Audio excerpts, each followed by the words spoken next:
Hi, this is Gail with Gail's Southern Living. Today I'm going to make chicken parmesan, and the first step is to get your chicken breast and use your meat tenderizer to flatten it out a little bit. You don't have to do it a lot. I mean, it depends on how big and thick your chicken breast is. I basically would say one chicken breast per member of the family, or if it's children, obviously you could split it in half. So this is the first step. I just wanted to show you that I do actually use the tenderizer on these.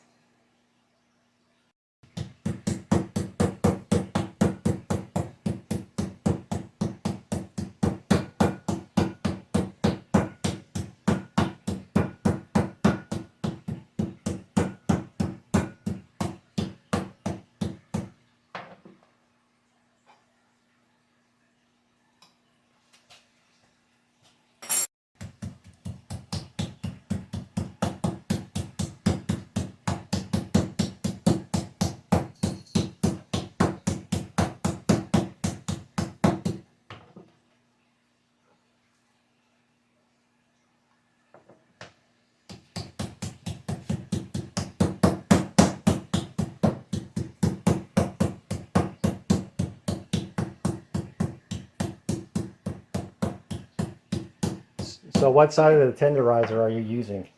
I'm using the side with the little points on it, not the flat side. Okay, so That helps to get into it, grate it to where it has the little bumps in it. That makes the meat more tender. It also flattens it out, so when you do your frying stage, it'll cook evenly and cook all the way through. Okay, and I'm going to go ahead and use some egg.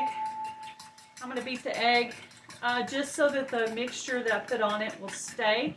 Kind of like a chicken fried steak or a piece of steak, or maybe like a fried pork chop that you would do. So I did 2 medium eggs for 2 chicken breasts. I'll probably have a little bit extra, but that's okay. I mean, I have chickens outside. So the next step will be to add your breadcrumbs.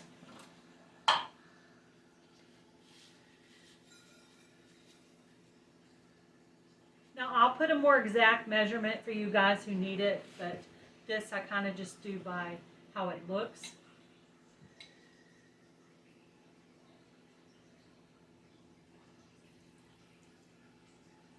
Okay, so I'm going to add it into the egg mixture and get it coated real good on both sides.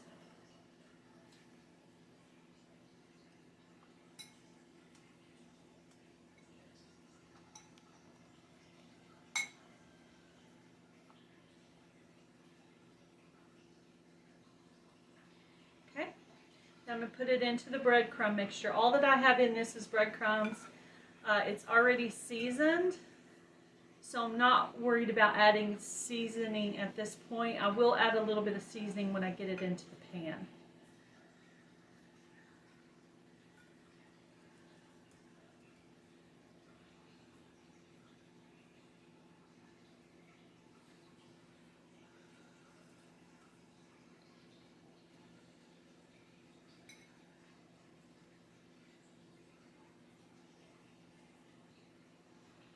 Now, I actually didn't eat chicken parmesan until I moved to Rhode Island. And I kept looking for chicken fried steak on the menu, and they never had it. So that's when I got introduced to chicken parmesan. Now, I'm sure I don't make it as authentic as they do, but this is my little southern version of it. So I just basically have it coated on both sides. Okay, and so the next step will be frying it. So I'll bring you back for that step. Okay, so how I judge if the pan is hot enough for frying yet, I put my hand over it, and of course I feel the heat from here, but if I feel the heat from right here, then I know it's time for frying. And I'm starting to feel the heat from right underneath my hand. So I know this is ready for frying now, so I'll put my chicken breast in.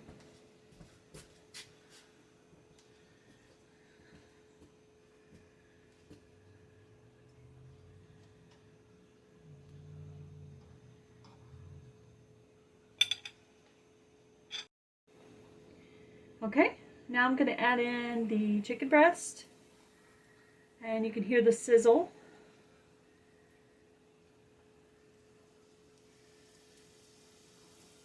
Okay, and basically what I'm looking for here is to get it nice and brown on both sides. I'm not really worried about cooking it all the way through because it's going to also bake in the oven. Mainly I'm looking to get a nice crust on the breadcrumbs.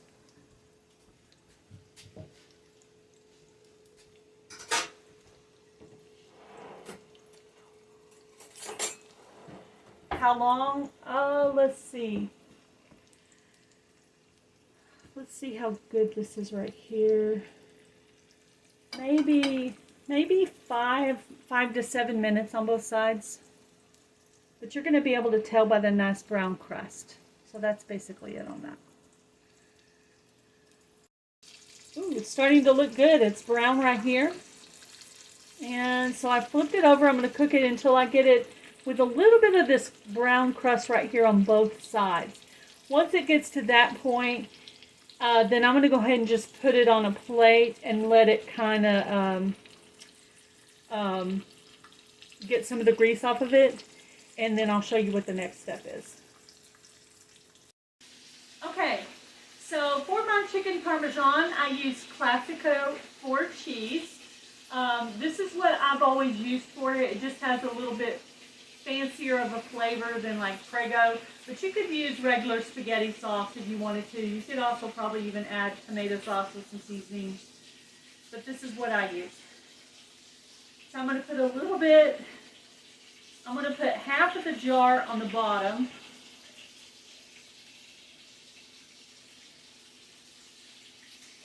And I'm going to save the other half for the top. Okay?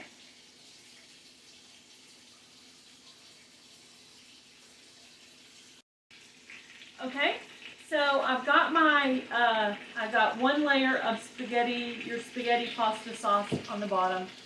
Then I'm going to add my chicken breast. I decided rather than to waste a dish, I'm just going to go ahead and add it straight into the pan, just to save a little bit of dishes here. Okay. All right, so after that, I'm going to add some mozzarella cheese. You could add other cheeses if you wanted as well.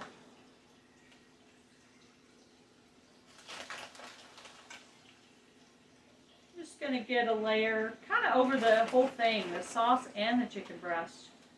Just a whole layer of cheese right there. Okay.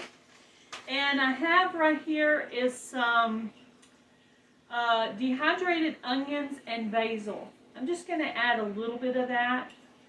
I think it'll give it a nice Italian flavor. So I'm going to add a little bit of that in here.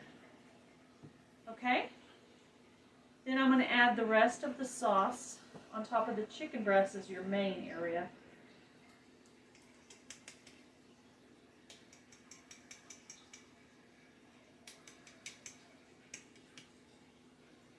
Okay.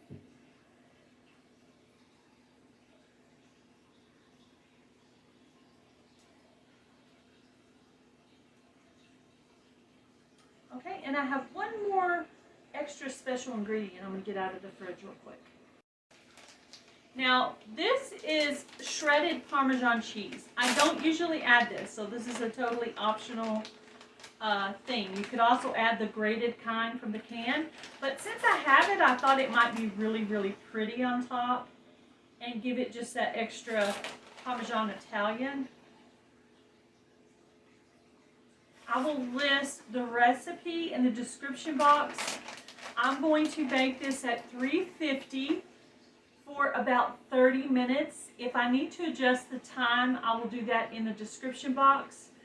So this is what we're having today. I'm going to boil up some penne pasta and maybe heat up some more sauce to go with that. So we're going to have the chicken Parmesan, pasta with sauce, and a dinner roll on the side. So I'll put that all in the description box. Okay guys, it's done. So now I'm going to start plating the plate. So I have some pasta. Okay. Put some pasta on the plate. All right. And then I'm going to do some sauce. Hold on just a sec. So now on top of the pasta, I'm going to add some of the extra sauce that I heated up. I heated up sauce just for the pasta to make sure that it wasn't dry in case there wasn't enough in the pan here. Okay. Then I'm going to go ahead and add one of the chicken Parmesan to it. So that's it. A layer of pasta, a layer of sauce, and I put the chicken Parmesan, and I'm going to put a roll on the side, and that'll be it.